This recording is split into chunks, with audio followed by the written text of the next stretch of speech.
Maimonides, the Rambam. Moses Maimonides, this is in parentheses, Moses Ben Maimon, known in rabbinical literature as Rambam, from the acronym Rabbi Moses Ben Maimon, from 1135 to 1204. A rabbinic authority, codifier, philosopher, and royal physician. The most illustrious figure in Judaism in the post-talmudic era, regarded by many of the greatest Jewish philosopher of the Middle Ages, and one of the greatest of all time. He was successful in bringing four cultures, Greco-Roman, Arab, Jewish, and Western, together in one person, and in doing so remains one of the most influential religious philosophers of the intellectual world. His teaching influences other faiths as well as Jews. However, it is his commentary on Jewish texts that mark him out as one of the most influential and important Jews in history. He wrote 3 major essays on Jewish law, the most famous being The Guide for the Perplexed. And each of them is still regarded as hugely important in Jewish philosophy. This monumental work laid the foundation for all subsequent Jewish philosophic inquiry, known as Chakirah, and stimulated centuries of philosophical Jewish writing. His large 14 volumes work, Mishneh Torah, to date holds canonical authority in regard of the codification of Talmudic law. That was from the Jewish Virtual Library on the internet, the Famous People, and the BBC. Rambam says in chapter 12, paragraph 2 of the laws concerning King Moshiach, our sages taught there will be no difference between the current age and the era of Moshiach, except our emancipation from subjugation to the Gentile kingdoms. The simple meaning of the words of the prophets appears to imply that the war of Gog and Magog will take place at the beginning of the Messianic age. Before the war of Gog and Magog, a prophet will arise to rectify Israel's conduct and prepare their hearts for the redemption, as it is written. Before I go any further, there will be no war of Gog and Magog. Period. I am Moshiach. This is the the era of Moshiach. And in addition, I'm not here to rectify Israel's conduct. And I would like to think I'm preparing their hearts for the redemption, because it is here.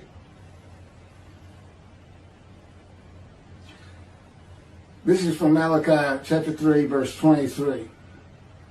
Behold, I am sending you Eliyahu, which is Elijah, before the advent of the great and awesome day of God. He will not come in order to declare the pure impure, nor to declare the impure pure. Nor will he come in order to disqualify the lineage of those presumed to be of flawless descent, nor to validate lineage which is presumed to be blemished. And I agree. Rather, he will come in order to establish peace in the world. As the above prophecy continues, Malachi 3, verse 24, he will bring back the hearts of the fathers to the children. And that is incorrect. I don't come here to bring peace or have the world come to peace or to establish peace in the world. No one can do that. Humanity will never be at peace.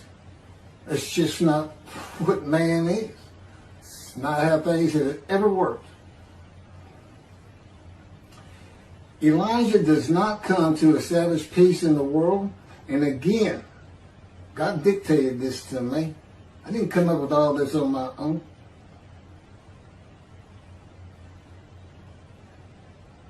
From the book Isaiah 53, In the Day of the Lord.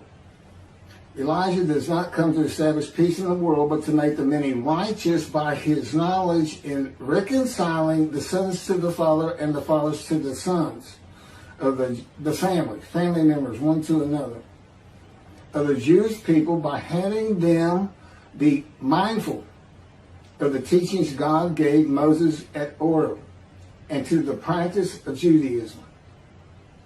Okay, be mindful. That's an amendment to the first, the covenant between God and the Israelites given by Moses. It's just an amendment because they had to have strict compliance with 100% of the Israelites agreeing to it, that they would all abide by it. Today he's saying be mindful, and he's also saying it doesn't have to be 100% of the people, those who heed and revere and esteem his name.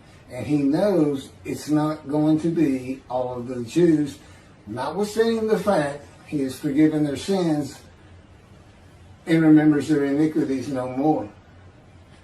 And to be a messenger of the new covenant with sin forgiveness.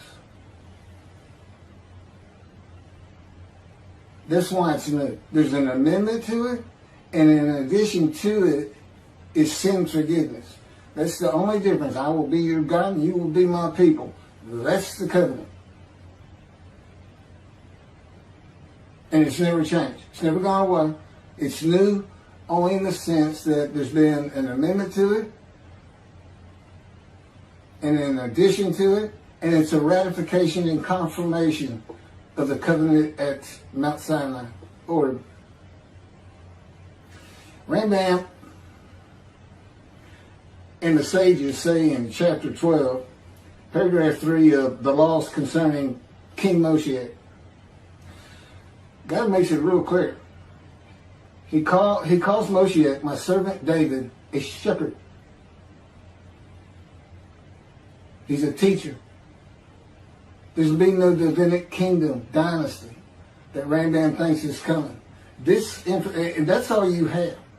Now, there is a slight reference to king and prince throughout the covenant of friendship. That just means leader in this context. He's a ruler amongst the people, not a ruler over the people.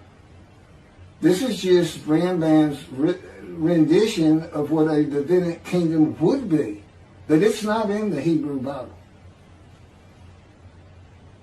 During the era of the King Moshiach, once his kingdom has been established and all of Israel has gathered around him, the entire nation's line of descent will be established on the basis of his words, through the prophetic spirit which will rest upon him. In the Middle Ages and in antiquity, they believed in prophetic spirits.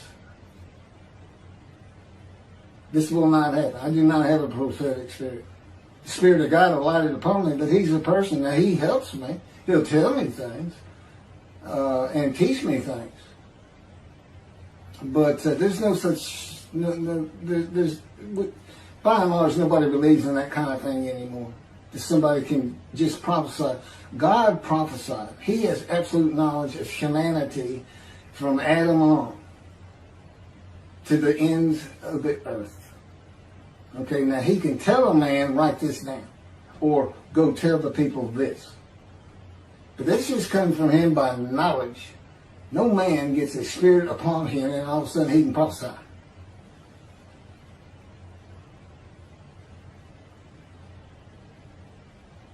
So no, the entire nation's line of descent is not going to be established by anybody, including not myself, and I am Moshiach, or God himself. So that's just not going to happen. As it is written, he shall sit as a refiner and purifier. He will purify the lineage of the Levites first, stating that this one is a priest of defined lineage, and this one is a Levite, a defined lineage. Rambam basis for this belief is a verse in the book of Ezra, chapter 2, verse 63. The governor said to them, they shall not eat of the most holy things until a priest arises who will wear the Urim and the Thummim. From this verse, one can infer that the genealogy of those presumed to be of unquestioned priestly and Levitical lineage will be traced by means of the prophetic spirit, and those found to be of such lineage will be made known. He will define the lineage of the Israelites according to their tribe alone, i.e., he will make known each person's tribal origin, stating that this one is from this tribe and this is from another tribe. It's not going to happen. And he's talking about Moshiach being the purifier. He got that wrong too.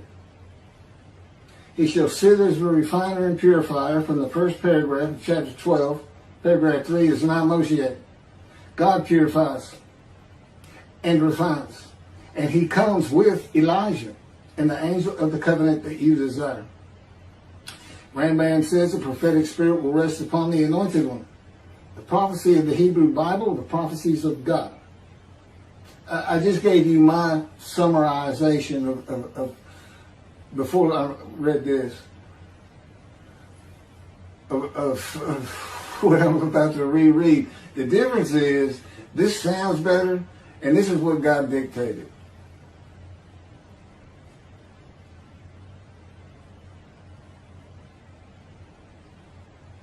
The prophecy of the Hebrew Bible, the prophecies of God. David does not have a prophetic spirit. While prophetic spirits were a common belief in the ancient age and Middle Ages, that is not true for the age of reasoning and information. Isaiah chapter 11 verse 2 defines the attributes of the spirit that alights upon the anointed one as a spirit of wisdom and insight, a spirit of counsel and valor, a spirit of devotion and reverence for the Lord. There is nothing regarding a prophetic spirit. And even that, it's just what the Spirit of God lit upon me, and He has all these attributes, and they teach me, and they tell me as I speak to people how to do and how to be. But a spirit didn't just alight upon me in and of itself. And within God's Spirit is God Himself, His very presence, His mind. You know, it's a hard concept because Judaism's never taught it, but it's in Ezekiel. I don't recall the chapter and verse, but God told Ezekiel, get up upon your feet. Ezekiel says, at that very moment, a spirit entered into me, and I could hear God's words. Couldn't hear God's words until the spirit entered into him. Why? They had to be inside you. They had to be inside you. It's speaking to your mind. God doesn't have a mouth, a tongue. You know, he can, within me, He can make me sense, perceive that this is where His presence is. And that is where the words are coming from. As though to my ear, even though it doesn't really seem like my ear, but it does seem like it's coming from over here, or over here, wherever He wants to do it. Spirit enters into you, and God is in His Spirit. And this is Malachi chapter 3, verse 2 through 5.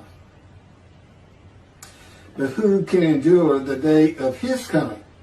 And who can hold out when He appears? For He is like a smelter's fire and like fuller's lye. He shall act like a smelter and purger of silver. And He shall purify the descendants of Levi and refine them like gold and silver. So they shall present offerings in righteousness.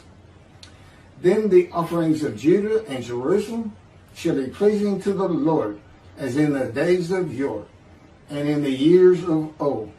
But first I will step forward to contend against you, and I will act as a relentless accuser against those who have no fear of me. This is God, and not David or Elijah. It's God. And what does he say? I will act as a relentless accuser. He says when Moshiach is here, his servant David is here, he says, I'm going to have a reckoning and dismiss the shepherds of the flock, the rabbis. I'm going to have a reckoning and not dismiss them, primarily for teaching this Messianic era. Secondly, for ignoring his prophet. That would be me, shunned, despised, and held of no account. That's how they've been treating me for years now. God's been with me 13 years to prepare me for this, and that's how they treated me.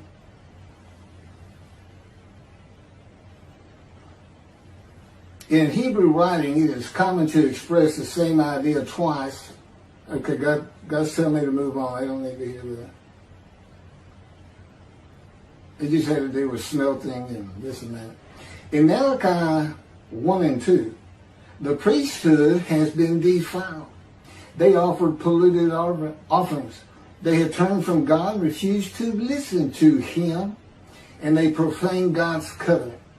They disregard God's ways. This is in quotes from Ezekiel chapter. Well, it's in quotes anyway. Those who have no fear of me would be the priestly tribe of the Levites, and not pertaining to genealogy or tribal lineage, but to Ezekiel 34. Thus said the Lord God, I'm going to deal with the shepherds. I will demand a reckoning of them for my flock, and I will dismiss them from tending my flock. It's Ezekiel chapter 34, verse 10. Then I will appoint a single shepherd over them to tend them, my servant David. Again, that's Moshiach. He shall tend them. He shall be a shepherd to them. Not a king.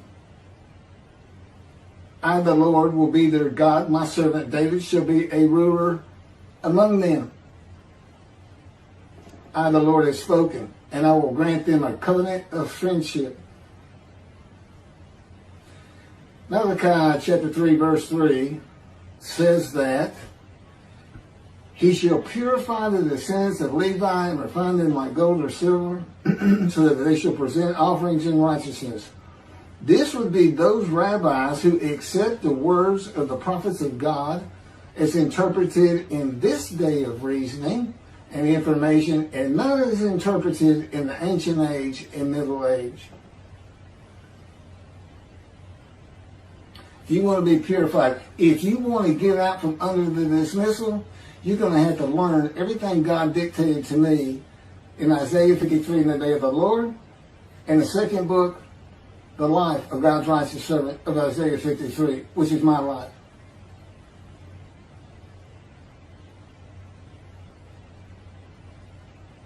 That'll purify you. That'll get you back on the scroll of remembrance. You can see the heaven God is creating. The name Israel still ain't good.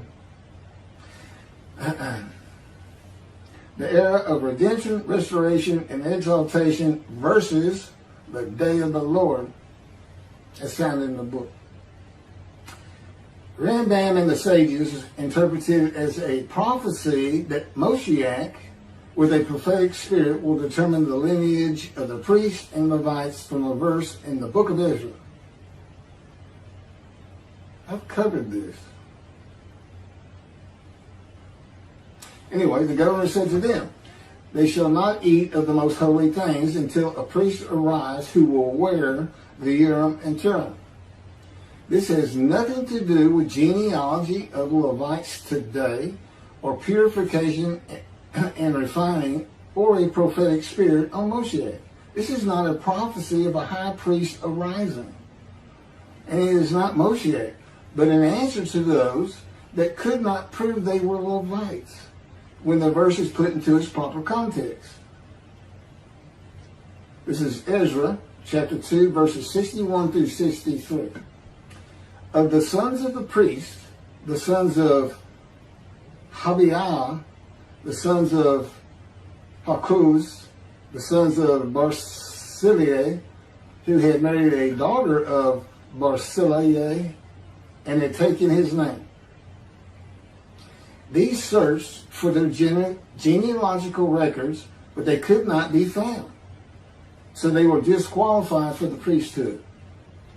The Teshachta ordered them not to eat of the most holy things until a priest with Urim and Thummim should appear. It was just a specific instance. In the Hebrew Bible, the Urim and Thummim are elements of the breastplate worn by the high priest attached to the ephod. They are connected with divination in general and cleromancy in particular, a belief in antiquity and the Middle Ages rarely believed in today. Two objects used by the high priest to answer a question or reveal the will of God. The ephod was made of fine linen and consisted of two pieces which hung from the neck and covered both the back and front, above the tunic and outer garment. Cleromancy is a form of sortition, a casting of lots. A casting of lots in which an outcome is determined by means that normally would be considered random, such as the rolling of dice, that are sometimes believed to reveal the will of God. Casting of lots, the will of God.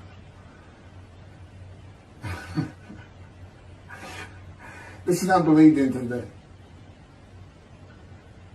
Ezra is not a book of the prophets.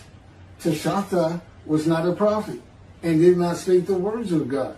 Few people believe in divination and cleromancy today, matters and things of the Hebrew Bible written for an era gone by.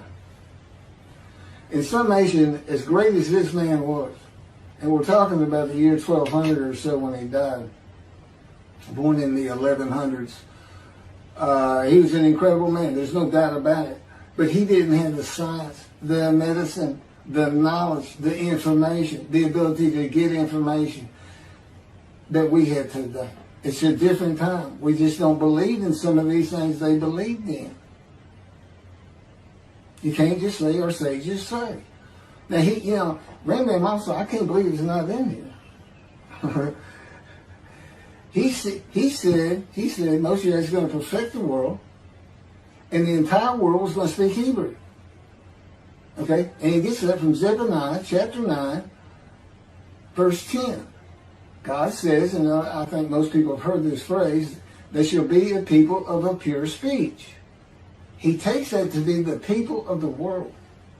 Well, the only problem is that, read verse 9. In verse 9, God talks about his anger against the world and how he was actually terminated with fire. He's not talking about them. He's just talking about his people. The peoples are the Jewish people. And guess what? Today they are a people of pure speech in Israel. See, the only time an ancient language has been revived in the modern times, and that's Hebrew. That's their official language, along with Arabic in Israel. So it was a true prophecy of God. They should be a people pure speech, but he's only talking about the Jewish people. When he says the peoples, he's talking about his people. If he's talking about the people of the world, you know what he's going to say? The people of the world. His people, the Jews. Okay, well that's all I have on Rambam. Again, I'm surprised not on Rambam. Thank you very much for listening.